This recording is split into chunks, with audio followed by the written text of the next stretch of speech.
Hello and welcome to episode 15 of RaiderIO's weekly No Leaver. I'm your host, Sean, and today I'm joined by JdotB. Thanks for being here. Hi, thank you for having me. Is it okay if I call you JB, or do you want me to use the full government JdotB? I feel like you can tell the evolution of where somebody's at with me in terms of comfort level by when they drop the dot. And so when we move from JdotB to JB, then it's like, okay, now we've gone. It's like I go by JB IRL, and it's the same thing with like phone calls. I can tell when I'm getting a phone call from somebody that I don't really want to talk to because they'll ask for John. And I'm like, so you're somebody that doesn't know me at all. Excellent. You've just tipped your hand. Right. Though I will say, there's one dude that stands out who has called me J-Dot forever, and I don't think he's ever going to stop, and that's Roger Brown. We've known each other for going on like 10 years now, and it's still J-Dot. And I've given up. It's going to stay J-Dot, I think, with him forever. But otherwise, yeah, JB works. I dig it. If we share a suite at BlizzCon next year, can I call you Jables? No. We draw the line on Jables. All right. So we know where it is. It's good. It's good to find those boundaries. Speaking of BlizzCon, just before we start this key, Blizzard literally just announced BlizzCon ticket sales are going live in 2 days. Are you going to be there? Well, I hope so. This is one of those things where, as a now married man, we have to run all these things by the wife, and she refuses to let me travel by myself because she enjoys it so much. She enjoys traveling so much that I don't know that I will ever have an opportunity to travel again in my life without her coming along. And so anytime that I'm like, yo, I think I want to go to this thing, she's like, well, I need to check and see if I can go to it. And I'm like, okay, well, that's fair. But yeah, I imagine we'll be there. Nice. I've definitely missed the BlizzCons that we haven't had now over the last few years. And then the one that was 2 years ago. I think it gave me a new appreciation for BlizzCons because we had skipped a BlizzCon. And so I think I had maybe taken them for granted a little bit. And the other thing about, they were doing that run there where they were doing MDI at BlizzCon, I think anybody who's done any kind of high level WoW, it would be like a bucket list thing to compete on stage at BlizzCon. Like, that was very cool. And I'll remember that forever. And I was happy to do it one time. And then from that point on, I was like, let me just go to BlizzCon and have fun at BlizzCon. I don't want to spend my entire time here practicing and being like anxious and nervous. I just want to show up and get drunk and hang out. And so we did a couple BlizzCons in a row where I actually had to compete. And then when they stopped doing that, I was like, oh, thank God, dude. Like, I just want to show up and have fun. So that BlizzCon a couple of years ago was the first time, basically since I had started competing, where I was able to just like be present and enjoy it, and it made me appreciate it a lot more. So yeah, hopefully we can be there next year as well. I think that hopefully we see you there. My partner also, she's a fiend for travel, so anytime anything comes up, she's very much the same way. Like, yeah, but there's no hesitation for her. She's like, oh, we're going. Yeah. Well, it's I don't think I'm gonna have to, because my wife's originally from California, so I think any opportunity to get back, she's happy. But she's a Northern California girl, and so there's always a little bit of disdain when we have to go to Southern California for anything. Ooh, it's so gross here. I'm going to hit a ready check. While I do, and we get ready to start this key, what's your number one certified tip for anybody who's going and it's their first BlizzCon? First BlizzCon, the thing, and like, this is one of those things where I have to kind of remember, who, like, my experience in life versus other people's experience in life. I find that I have a lot more fun at BlizzCon because of the people, not because of the event itself. Now, I recognize there's a lot of people that love the event itself and just want to spend the entire weekend there. But to me, the funnest parts of BlizzCon are the things that happen outside the convention. And it's getting to meet, guildmates or people from the community that I haven't either seen, either I haven't met at all or haven't seen since the last BlizzCon. And so being able to find the time to catch up with them, go out, and have dinner or just whatever. So I would say remember that like the people are what make BlizzCon cool, and try to have like a few folks. Last time I went, I got to meet that's when I was playing on EU, and I got to meet my guild leader, who's Greek.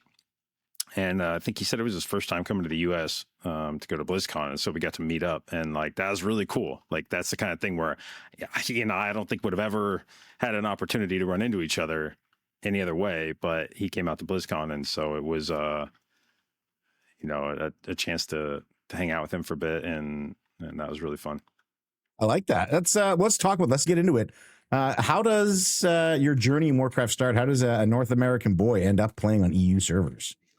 Well, that is quite the journey. So I started playing WoW back actually beta. I was a sophomore in college when WoW came out, and was a longtime MMO player, and WoW was the next MMO up. And so a bunch of my friends were going to play it, and we started playing it. And, I was familiar with Warcraft. I'd played Warcraft 1 and 2 and a little bit of 3.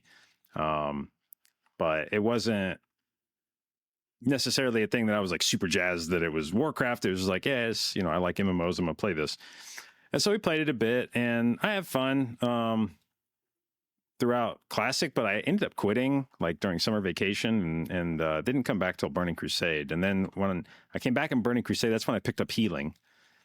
And that's when I really fell in love, I think, with WoW, was picking up healing. Prior to that, I'd not really been much of a healer. Then we played WoW pretty much nonstop until law school. And then when I graduated from law school, I ended up quitting WoW because it was time to be an adult. Right. As you do. And that lasted for about 2 or 3 years. And then I was like, being an adult, stupid. I'm going to play WoW again. And I came back in WoD. And that's when I picked up playing Druid. Prior to that, I'd been a Holy Paladin, which I think surprises some people, given my stance on Holy Paladins these days. But came back, started playing Druid, and then Mythic Plus came out a couple expansions later, and that kind of put me on the path we're on now. And it was through that Mythic Plus and joining Method at the time to compete for them in the MDI that I met my wife, and ended up moving down to Tennessee to move in with her. And as part of that move, then in order to try to prioritize being present for my new family, I was like, doing the North American streamer hours is kind of degenerate, because you end up starting your stream at like 2 or 3 in the afternoon, and then you play till like midnight or 1, or in the case of some of these dudes, till like 5 a.m. Right. And so I was like, I want my stream schedule to more closely resemble like a 9-to-5 job. And how do I make that happen? And, if you play on EU, it turns out that their prime time is pretty close to what the normal 9-to-5 job would look like. Mm-hmm. And so I was like, all right, well, let's go play on EU and see how that feels. So we did that for, I think it was like 4 years. And it was until this expansion that we did the EU thing. And then due to some unfortunate guild stuff, and I just didn't really have a Mythic Plus team lined up, and I got kind of burnt out on Europe. So we came back to North America last year to see if we could make that work again, because I do miss some of the homies on NA. But yeah, we've I think there was a point there where I had spent more time on EU since Mythic Plus had come out. Like, more of my Mythic Plus career had been on EU servers than on North American servers. Did you find, I'm going to ask this question, and I know the answer because I also play on EU. Did you find the ping was a problem? Not as much as I would have thought. Yeah. And I think I pinged like 105-ish, 110 when I was playing on Europe, because I'm East Coast. So it ended up kind of being not that bad. And honestly, like what I found surprising was when I would do MDI, the tournament realm servers are on the West Coast. And so I would come from EU where I was pinging like 105, and then we would do practice on, you know, quote unquote North American servers, and I would ping like 75 to the West Coast. And I was like, you know, this isn't really that much different than playing on Europe for me. Yeah, it's like training with weights on. Yep.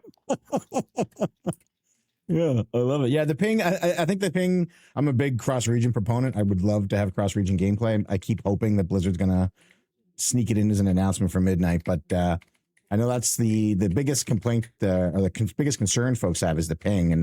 And yeah, I experienced the same thing. I sit around 110, 112, and it's not as impactful as I think a lot of people think it would be.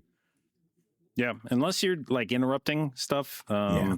I don't think you, in a lot of cases, ever even really notice. Like, I came back to North America, and maybe if I played side by side, like maybe if I went like play on EU, swap over to NA, like back to back, and just kept doing that over and over, maybe I'd notice it. But truthfully, I don't think I could tell you that I ping like high 30s now, and I don't know that I would be able to tell much of a difference. Yeah. Let's talk about your competitive hunger in this game. When did you realize that not only did you really enjoy this game, but you wanted to like make it a career and be the best at what you do? Well, when Mythic Plus first came out, it wasn't like the system for was quite a bit different than it is now, and a lot of the terminology has stuck even though the system changed. So you know, like 2 chesting, 3 chesting, we still use those terms, but we don't actually 2 and 3 chest stuff anymore, but we used to. And it was it used to be that, you know, you'd get more rewards for doing a dungeon faster. And so the goal early on in Mythic Plus was to do like low level dungeons as quickly as you could and just try to farm artifact power back in Legion. And so a lot of the groups you were joining weren't trying to be competitive. We were just all there for the common purpose of getting as much loot and artifact power as we could as quickly as possible. And then Blizzard changed that after I think a couple tiers to incentivize trying to push your keystone up. And that was really where it, you know, became a different sort of a game, where it was like, oh, well, now you actually want to find players that you think are really good and who share the common goal of trying to go as high as possible. And prior to that point, I don't think I'd had really any reason to think that I was especially good at Mythic Plus, or like to have any sort of reference for what that meant. And then once Blizzard started incentivizing pushing keystones up, then we started getting like leaderboards and things to actually track it, and it became kind of obvious to like, oh man, like we're actually doing these keys like way higher than most people in the world. And then that started attracting like-minded players, and then I started streaming because it was kind of like, well, I'm going to be doing these keys all day, every day anyway. I might as well turn on my stream, right, and see what happens, basically. And it was really at that point then that once Blizzard announced that the MDI was happening, which I would have never imagined, you know, when they announced, I was at the BlizzCon where they announced Mythic Plus, and if you'd have told me after that announcement that, like, by the way, within a few years, Blizzard's going to have a tournament with, you know, hundreds of thousands of dollars in cash prizes for this game mode, I'd have thought you were crazy. But yeah, by the end of Legion, we had that tournament, and that's when it really was like, huh, like I can stream this and people watch it. I can compete in a tournament and they'll pay me money. Maybe we give this thing a shot. And it was shortly after that tournament that Method reached out, because at that point, the guys I was playing with were really like the only team in North America that was competitive on the leaderboards. It was mostly Europeans at that point. And so Method was looking for, they had their EU team, picked out, but they were looking for some North Americans that could represent them, and they didn't have a lot of options, I don't think. So so they asked, and I was like, hell yeah, I get to finally experience the lifelong dream of being in an esports organization. And so we said yes to that, and the rest is history. I love that. Did you give yourself a deadline? Were you like, I'm going to give this a year and then I'm going to go back to, be in the Warcraft version of Matlock? Like, was there? No, honestly, it was all kind of just like, like an esports career is, I mean, it's becoming like more normalized to be be a pro player in video games or to be a content creator. But when I first started doing it, it was like 8 years ago. It was still pretty new, and like I feel like we were still kind of making it up as we went. Like they've got like kind of guides for that now, like how to pop off on TikTok, stuff like that. But back then it was just sort of like, yeah, I mean, I guess you turn on your stream and you hope good things happen, and like they did. And it was like, okay, well, I guess I'll turn my stream on tomorrow and see if good things keep happening.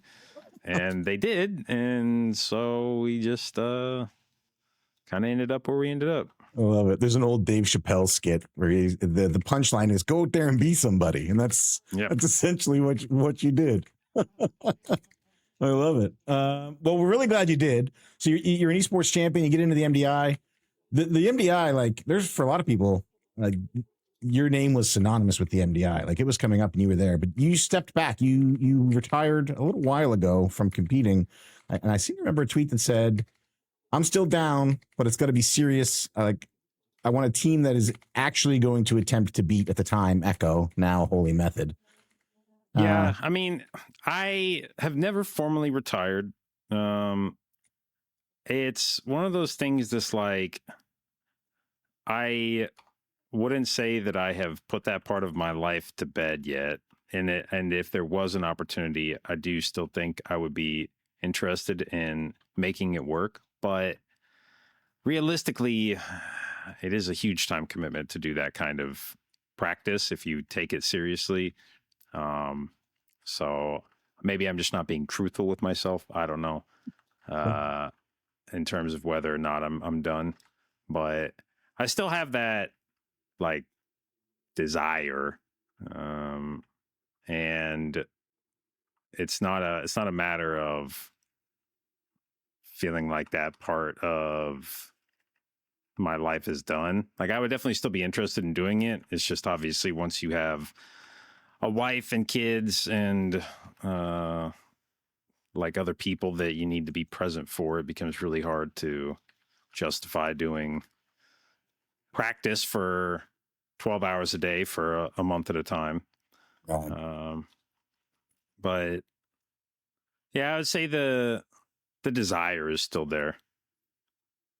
Well, we would love to see you there. And if not there, maybe find some way to get you on a desk. You came back to casting for the Race to World first to this tier, and like riding a bicycle, took right back to it as if you had never left. Is there any world where we can get you maybe casting an MDI?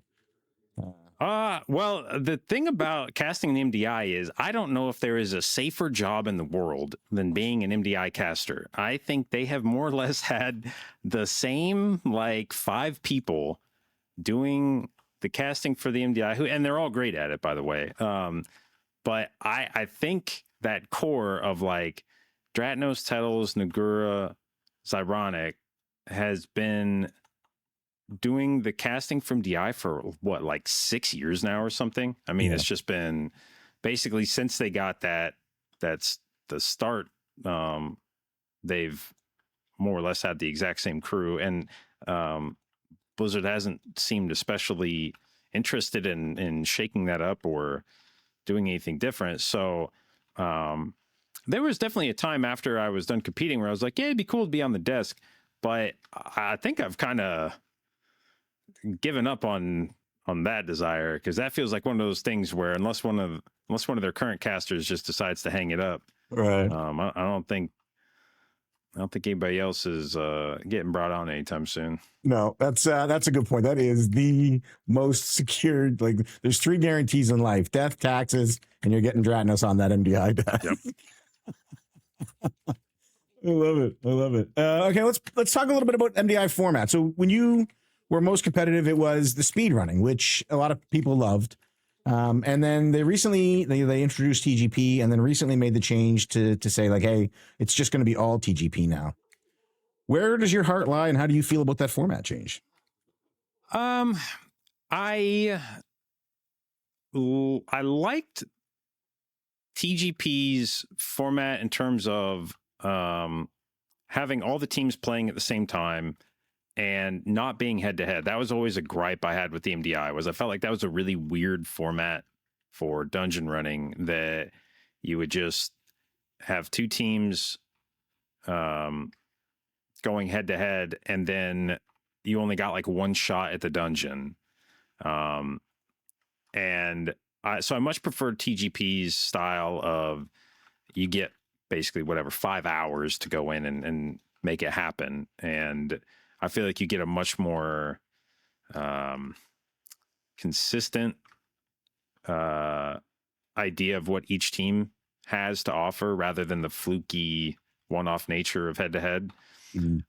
So I appreciate that they went with that format. However, I have always loved doing lower level keys incredibly fast, rather than trying to push as high as possible.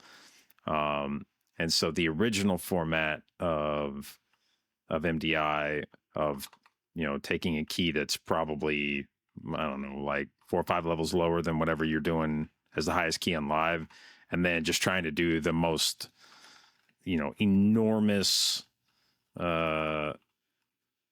sort of fantastic kind of runs, was, to me, I always thought, really the spirit of the MDI. And I understand a lot of people, that was a criticism of the MDI in their eyes. It's like, this is not how anybody does keys on live.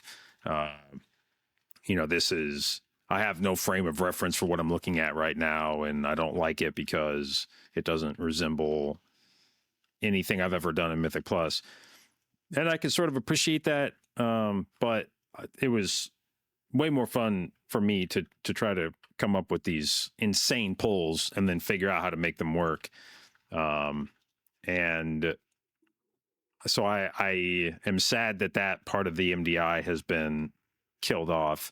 But I do think the resultant product that they have now is good. And it does, I think, more closely align with what people do on live servers.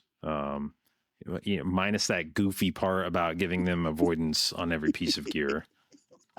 You know, the world, JB, these are world first keys. World first keys, baby. And at this point, why not just give them like 800 eye level? Like, let's dispense with the farce of it, and just, you want to see some world first keys? Like, let's 1,000 eye level, 400% avoidance. If you're a fan of the MDI and you have a Twitter account, you need to be following JB's Twitter account, because it's my number one. I said I wasn't going to mention this in the show, but it is my favorite Warcraft Twitter account to follow. It's just, yeah. You know, I have a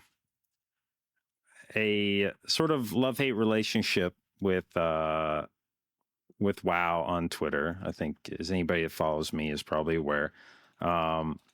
And it is I do try to, or I guess I should say, here in the past few years, I have tried to like be nicer on Twitter. I recognize this is actually a thing that came up during the last Race World First. Was there was a segment where we got to talking on the couch about how I feel bad now for my Twitter, because I complain a lot about Blizzard, and it's easy to complain about like a company that doesn't have any, like, you're not naming people specifically when you complain about them, but I'm sure there's a lot of people that work at Blizzard that read all of my tweets complaining about Blizzard and then take that personally, as I'm sure I would if I worked at Blizzard and I read somebody complaining about my game. And so I do I am a little anxious anytime I meet somebody that works at Blizzard for the first time, because I'm like, God, have they ever read my Twitter? Like, has this person seen any of my tweets? Am I gonna get stabbed here? Yeah, like it's genuinely like a thing I want to lead the conversation with. Is like, have you read my Twitter? Because if so, I'm sorry, and I didn't mean any of the things that I said. Like, but yeah, it's been the unfortunate part about Twitter for me is like I think I picked the worst social media platform to be good at. If I had had the same success, quote unquote, on like TikTok or Instagram or even like LinkedIn, we probably could have made a career out of that. But instead I picked Twitter, where you have to like pay to use this stupid social media platform. And nothing good ever happens for people that have like big Twitter accounts. So in that sense, I did, for as much as it's a dream job to be a content creator, I did it all the wrong ways. I got good at World of Warcraft. Like what an awful game to be good at competitively. Right. And then I popped off on Twitter, which is like the worst social media platform like in the world right now. It's just I picked all the wrong things, but you know.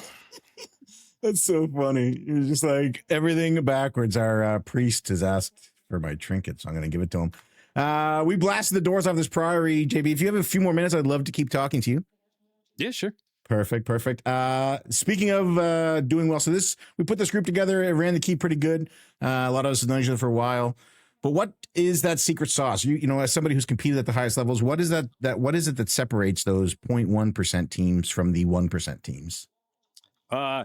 Honestly, a lot of it is just desire.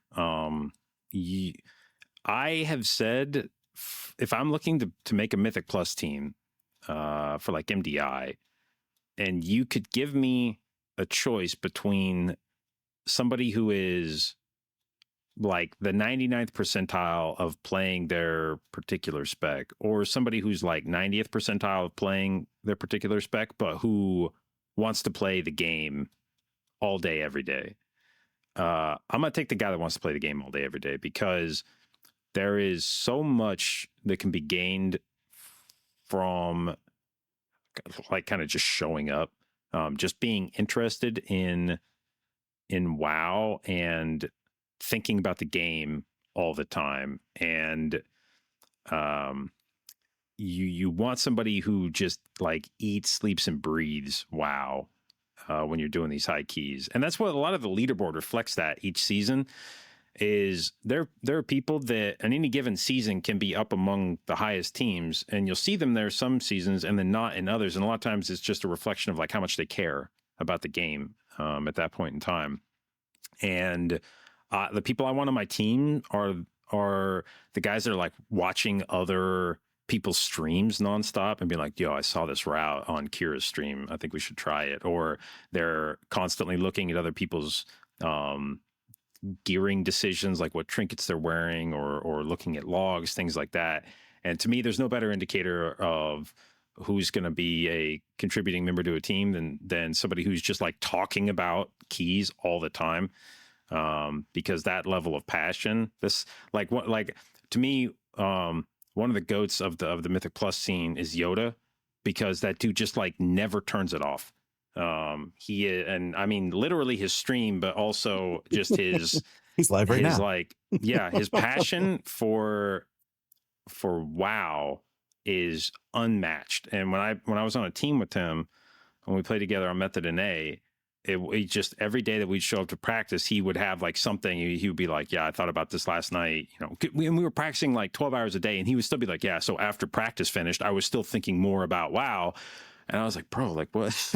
Like, come on, dude. Like, there's got to be some point where you do something besides WoW. Well, I remember the joke was we would do like lunch breaks or like dinner breaks in practice, and the rest of us would like go get something to eat, and we'd come back, and Yoda would have made like a new route while we were gone. And I'd be like, what did you spend? We had like 45 minutes for dinner. Like, what did you do? And he's like, oh, I spent like 5 minutes heating up a burrito. And then I spent 40 minutes coming up with a new route in Siege Borealis. And that's just like, that's the kind of guy you want on your team. Or like he had a character on EU on their servers where he would go spy on the EU teams. Like when we weren't practicing, he would have just a character on that would sit in the vendor area, and anytime he would see a member of one of the other teams show up, he'd like open up their character panel and like screenshot what gear they were wearing, or keep an eye on like what dungeons they were practicing. And like that's just, you can't teach that.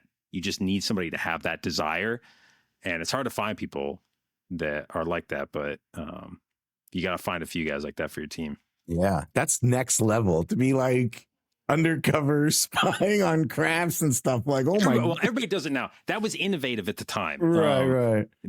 Being willing to pay for an EU account to go spy on other people, that was ahead of its time. Now I think everybody on all the teams has like a constant spy on other servers, but at that point in time, it was like, you know, this guy's kind of crazy, but like he's on my team, so it's a good kind of crazy. That's right. Yeah, we'll take him. We don't like Ulf Samuelsson, but we'll take him because he's on the Penguins. That's right. A really old sports reference that I don't think anybody other than the two of us are going to get, and I'm certainly going to get hate comments about it. But you know, this is how it goes.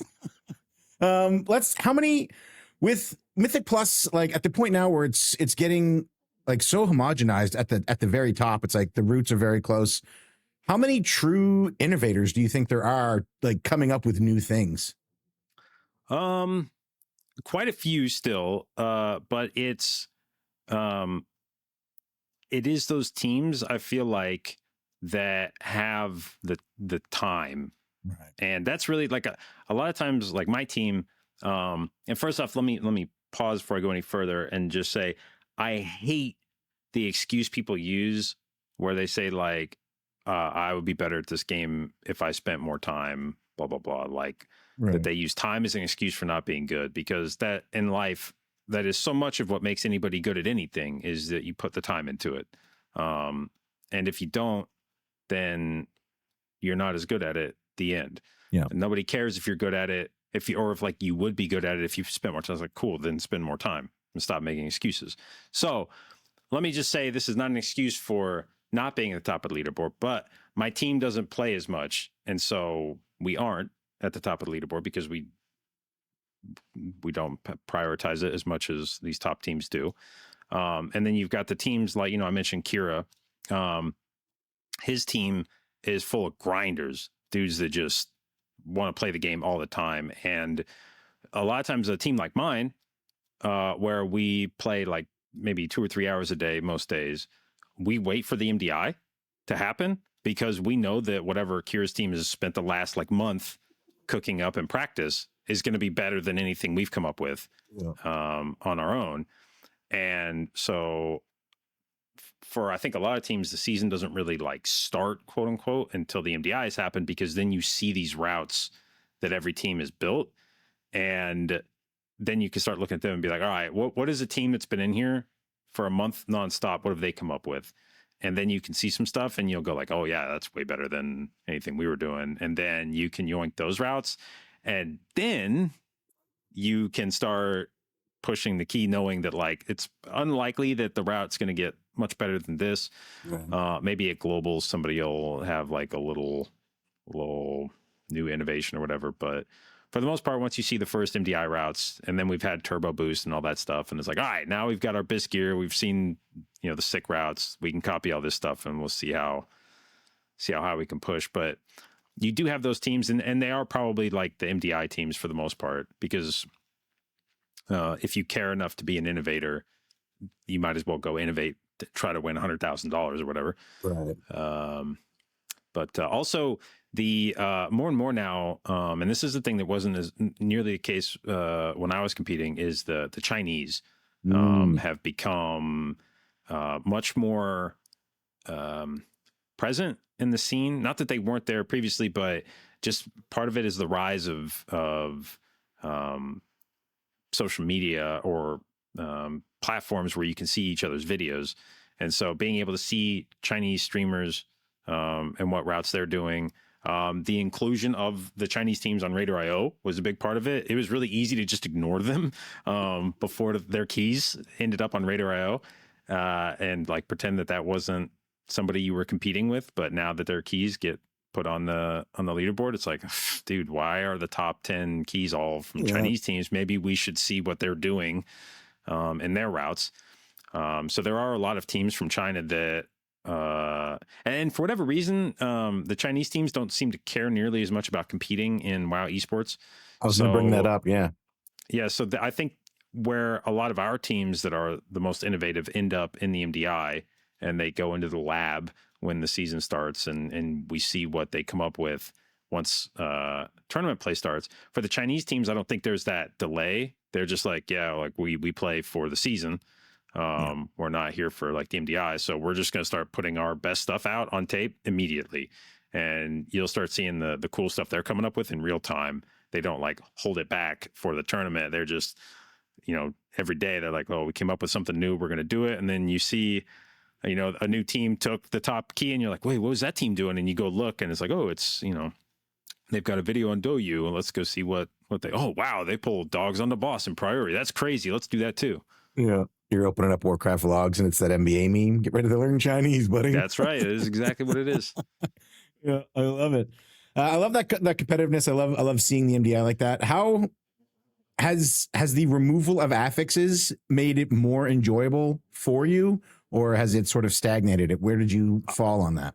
I love the removal of affixes, and I say that somewhat with a sigh of relief, because I was one of the, I think, biggest advocates for removing affixes prior to them doing it. And I won't lie, there was a little part of me that was worried that I was going to have stumped that hard for them to remove affixes, and then they were going to do it, and I was going to go, actually, I kind of miss affixes.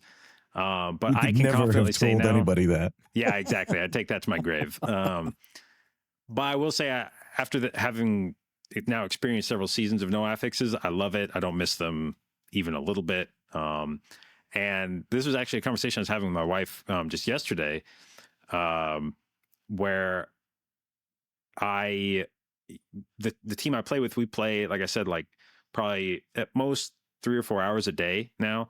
And she was commenting, she's like, I feel like you just do less keys than you used to. Like your team doesn't seem to play as much as I remember you playing with other teams. And I was like, well, I actually don't think that's true. But I think with the removal of affixes, there's no longer the push weeks, and there's no longer the dead weeks. And so I think what sticks out in people's memories of like really sweaty gaming sessions in Mythic Plus was those weeks that you would have, the push weeks, where you knew that if you didn't get it done this week, it was going to be another like month before you got affixes that you could push higher on. And so you would be like, guys, we got to get it all on, like, leave it all on the court this week. So I expect you to be online at noon, and we're going to play till 1 a.m. and we're going to do that all week. And then you have like 3 weeks off. You can do whatever you want. Next week is like tyrannical necrotic, so I don't expect to see you online at all. But for this week, I need you to lock in, and we're going to play all day. And you don't have that incentive anymore. But conversely, you don't have the dead weeks where people just don't log in at all. I can remember some of the dead weeks where you'd look at your friends list and there'd be like literally like 10 people online. And it's just like, oh my God. And that's where you really got to know who the sickos were in WoW. It was like the people that were still logging in on, the like Grievous weeks. And it's like, dude, you got a problem. You should not be in keys right now.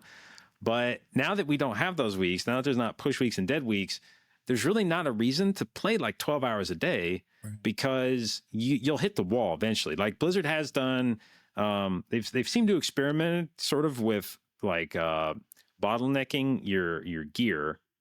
This expansion of giving you like a drip feed of like the crests increase, and then you get the turbo boost, and then you get the vendor with the puzzle chips or whatever. So there's like incremental power gains throughout the season, but right about now in the season, you've gotten the ability to now basically buy anything you still needed. Your eye level should be more or less capped out with the removal of the crest cap. And so from this point on in the season, there's really nothing more that's going to make your character much better. And there's no longer any affixes that hold you back. So from a practical perspective, we're at the point in the season now where, and then tying in with the MDI, you've probably seen routes now that are more or less as good as the routes are going to get. Maybe there'll be small optimizations before globals, but you've got the routes that the best teams are doing. You've got the gear that's more or less maxed out. Not many improvements left to be made on that.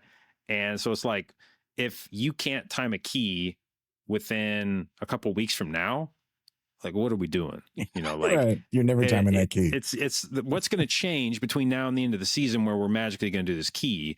So I imagine most teams build sort of a goal in their mind of like, we want to get, you know, maybe it's like we want to get 19 resilient this season, or we want to get 20 resilient and we think we can time like 5 of the keys on 21 or whatever. Like I think you build this idea of like, here's what's realistic for our team. And then you play until you accomplish those things, or until it becomes very obvious that you're not going to. And then there's not much reason left, I don't think, to play. Like, there's no longer those weeks where it's like, this is where we get all of our score. You can get your score anytime you want. And I think you'll just kind of realize at some point in the season, like, this is as far as this team's going to go. It's not going to get better. We're not all going to suddenly get better at our spec. Nobody's going to get buffed at this point in the season. Nobody's going to get more gear. So there's just not as much of a reason to like grind keys nonstop. I think it's the Mythic Plus schedule is now, I think, easier to do. Like, let's play a few hours a day until, you know, we get tired of it and then log off. And when we decide that we're done doing that, then that's the end of the season for us. Do you think that that's a healthier spot for the game mode to land? Yeah. Yeah, it's I know some people really liked push weeks because there was that hype of like, oh, dude, let's go, let's get all of our score right now. But especially as a content creator, but even just as a enjoyer of the game, the dead weeks were like awful. I mean, you'd log in and you'd know that like nobody wants to play, nobody wants to do anything right now. Like it's like pulling teeth. Yeah. All the tanks on your friends list, you know, have been away for 3 days. And so that trying to navigate that, like I said, especially as a content creator, was really difficult. And I didn't enjoy that part at all. And now it feels like there's less incentive for people to play for like 12 hours a day. But I mean, maybe when I was younger and I had no other responsibilities, you know, when Legion first came out, I probably approached the game that way, that I wanted to play it all day. But anybody that has any kind of a life is probably not like, yeah, I want to slam WoW for 10 hours at a time. So getting a more like a healthier balance, like 3 to 4 hours a day of that, and then being allowed to go do other stuff it's nice. I like that. Yeah, it's good. It's better. We might not want to touch the grass, but it's important to touch the grass. That's right. You got to remember that it exists. Yeah, that's right. All right, JB, we've talked about the past. We've talked about the present. I want to wrap up. I want to talk a little bit about the future and where the game is headed, philosophy changes, specifically regarding healers. Where's your hype level for Midnight? I'll be honest. I have actually sort of avoided looking at Midnight in its current state a whole lot, because the changes to the add-ons that were so discouraging for me that it's one of those things where I just kind of want to stick my head in the sand and then check back in like a month or two and see that things have improved, I hope. And not to sidetrack the conversation about, you know, healer changes for Midnight, but I was encouraged to see, I think the Weakora's Twitter account, somewhat snarkily, I think, but they said, you know, we spoke with some of the Blizzard team who said that the add-on situation is not going the way they'd hoped it would, and they're opening up more of the API to add-on developers, and hopefully that allows, I think in this case it says specifically like unit frames would have more freedom to do stuff. And that's kind of what I've been hoping for from Midnight, is that as we go along, I see more tweets like that are telling me like, yeah, Blizzard's backing off of their add-on restrictions and we're going to get more and more of those back. And it was hard not to doom immediately when I logged into Midnight and saw the state of the default UI and realized that like add-ons weren't going to be there to like fix that anymore. So as a result, I have not really touched alpha very much because it is just every time I log in, it makes me upset to kind of see what the game looks like. So hopefully that improves.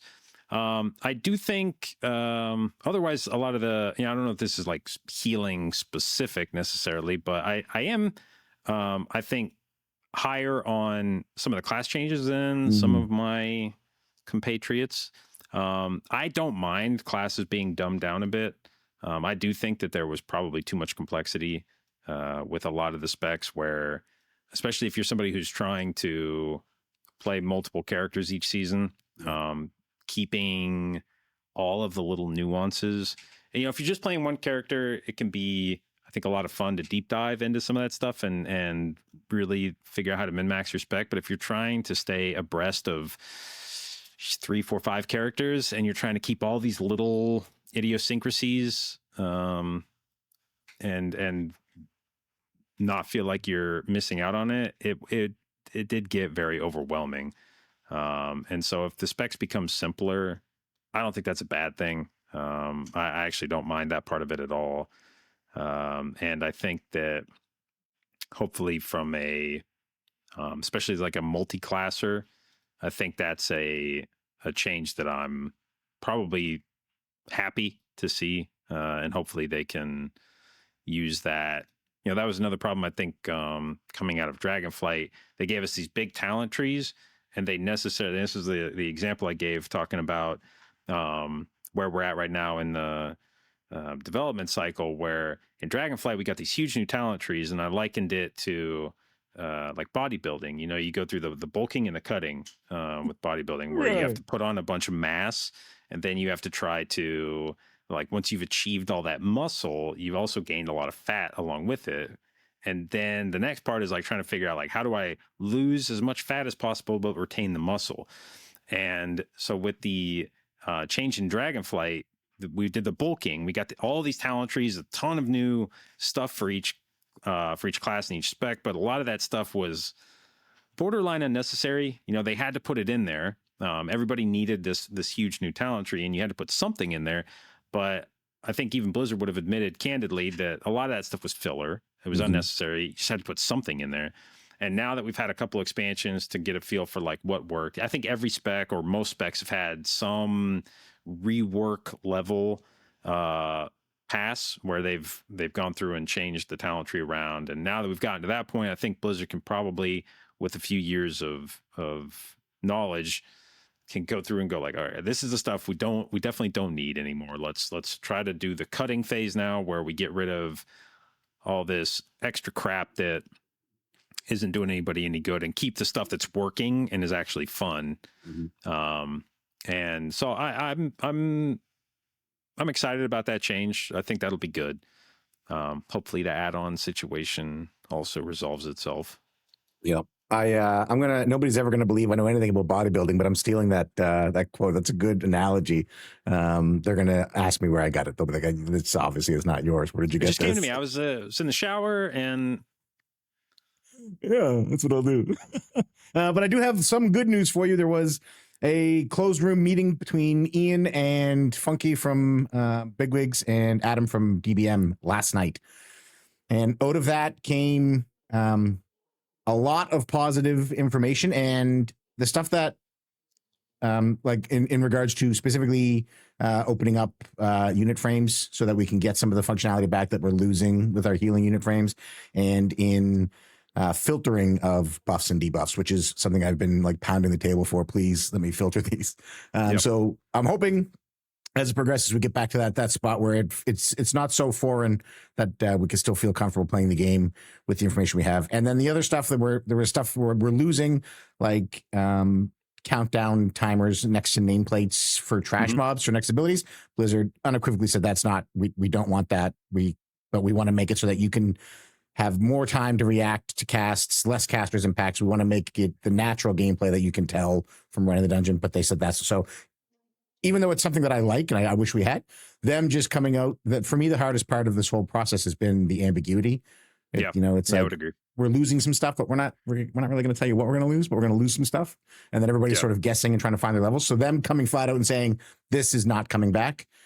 While I lament that, I am glad that they said, okay, so now I can focus my attention on what we do want and what we do need, knowing that we're not going to have that. But yeah, some positives coming for you, hopefully, in midnight. Yeah.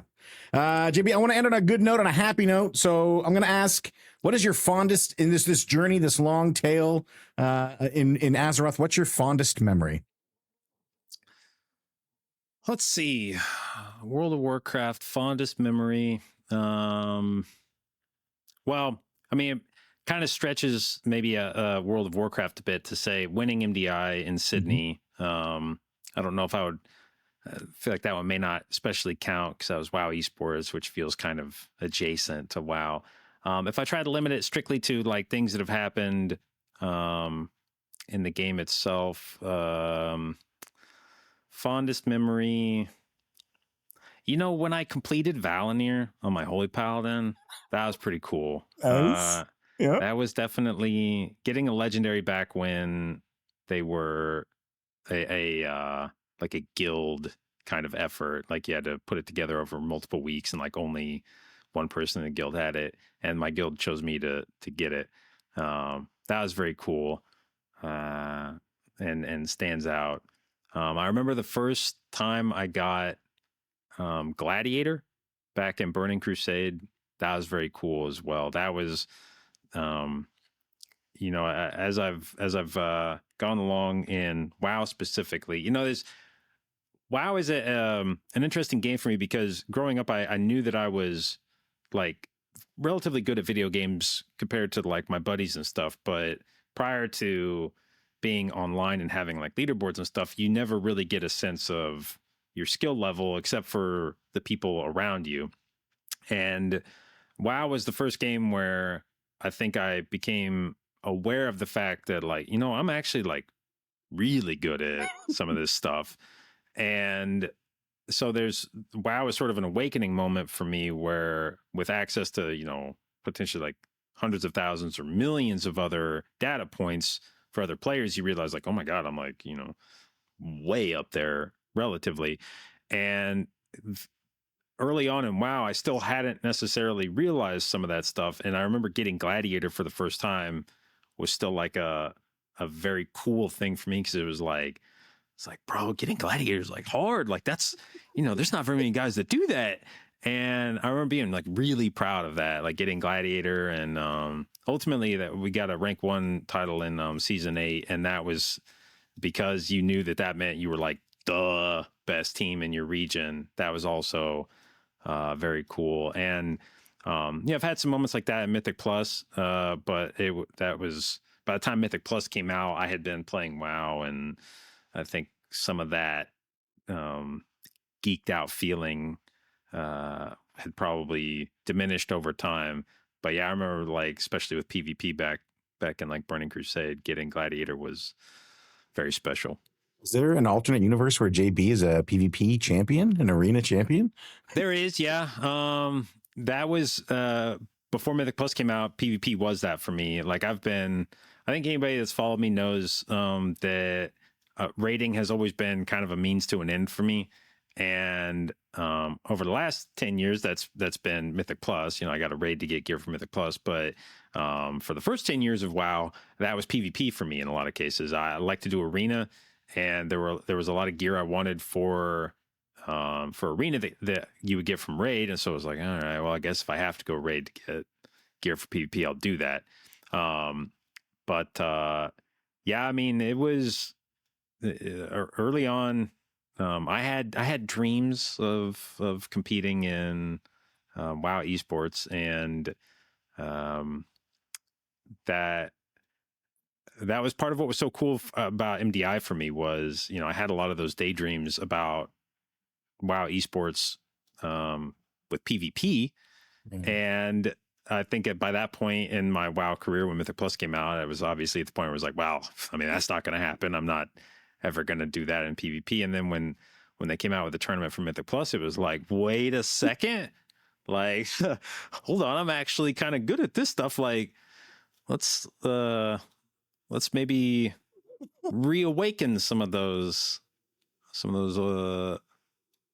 old daydreams. And so a lot of the stuff that I imagined as a younger gamer and WoW, you know, doing like the BlizzCon tournament and being on stage and winning, it was very cool to sort of live those moments, not exactly the way I imagined them, but close enough.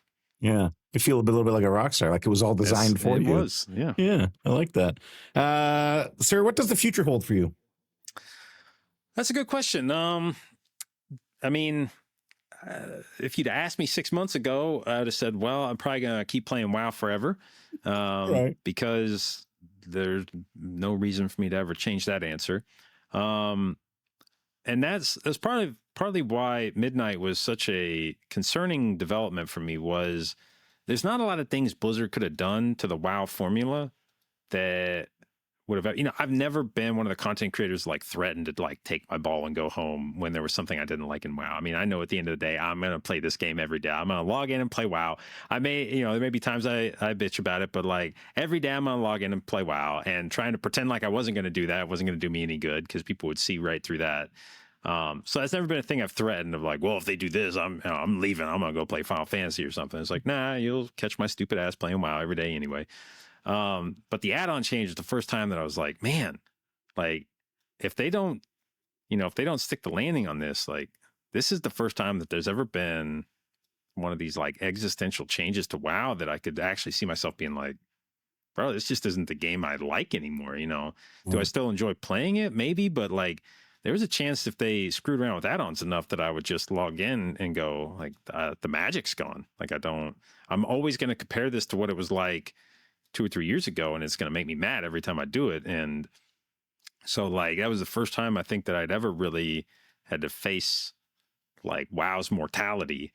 Because people have asked, you know, like what would cause you to quit WoW? Like as a streamer, like would you ever go play something else? And it was like there's only two scenarios basically. One is that there's another game that's like WoW 2.0, where it's just a natural evolution of World of Warcraft, and everybody goes and moves to that game, and so I follow along with them. And the other is that World of Warcraft dies, and I'd seen no indication that World of Warcraft was ever going to die and make me have to live through that one. But the add-on change is probably the closest thing they could have done to that. And I know a lot of people are going to say that's like hyperbolic and that I'm blowing it out of proportion, but like that's how much add-ons mean to me. Mm-hmm. And I recognize they don't mean that much to other people. A lot of people play the game with like the default UI or something more or less resembling it, but add-ons were a big part of the game for me. And so I've been very anxious about the direction that Midnight is going. But regardless, yeah, probably going to be playing a lot of WoW in the future. Right. And you know, and then the other thing is the Fellowship came out here this last few weeks, and that's been another game that has been, you know, kind of a WoW, not clone, but the first game that's ever introduced like Mythic Plus content without WoW being a part of it. And that's been another thing that, you know, when I talk about what the future holds, is like this is the first game that I've played where I've gone, man, this like scratches the itch. Mm-hmm. It, you know, it does have you thinking like, okay, is there ever a world where a game like this is fun enough for me to make the swap full time? And so it's been a weird few weeks in terms of feeling like for the first, you know, for whatever 7 or 8 years of being a content creator, there was never any question about what I was going to log in and play every week. It was like, yeah, it's WoW. Like I'm going to log in and play WoW, and the next week I'm going to log in and play WoW, and the next week I'm going to log in and play WoW. And this is the first time where it's felt like, yeah, maybe I don't log in and play WoW this week. And in some ways it's been nice, but yeah, you know, it's also kind of nice knowing you're going to log in and play WoW every week, and I would like an excuse to do that too.